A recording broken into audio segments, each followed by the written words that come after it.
So, sa ngayon ay ipapakita ko na sa inyo yung ginawa kong ice candy kagabi. Kagabi ko pa ginawa yung ice candy, kaso nga lang, ngayong umaga ko lang talaga na i-post. Sobrang inantok talaga ako kagabi, kaya ayun, umaga ko na lang siya na i-post. Kagabi ko pa nailagay yung ice candy sa ref. Ngayong umaga ay ipapakita ko na sa inyo dahil ano na po siya, buo na po siya or luto na po siya, ganun. So, ipapakita ko na sa inyo. Wait. So, nandito na tayo sa ref at ayan, tingnan nyo yung sticker ko. Ayan, oh. Ay, may buling. Ayan, tingnan nyo yung sticker ko. Ayan. Tapos, buksan na natin tong ref. Ayan, o, diba? Ayan, oh.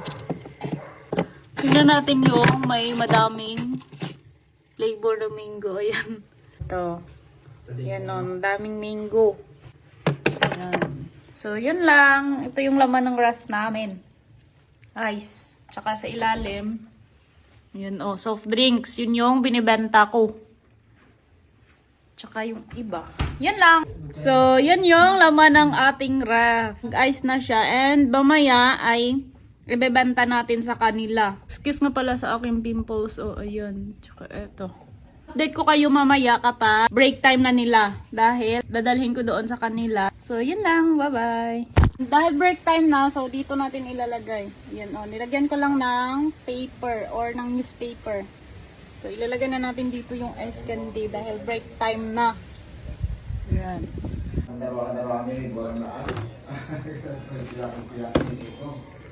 Yan. Kunin natin yung ice candy at ilagay dito.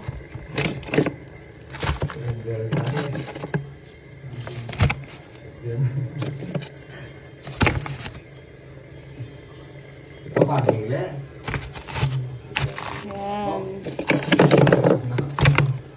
Medyo damihan na natin. Grabe, sobrang ice na ice talaga siya. Oh. Yan. Tigas, matigas talaga. Yan, tig 5 pesos ang isa nito.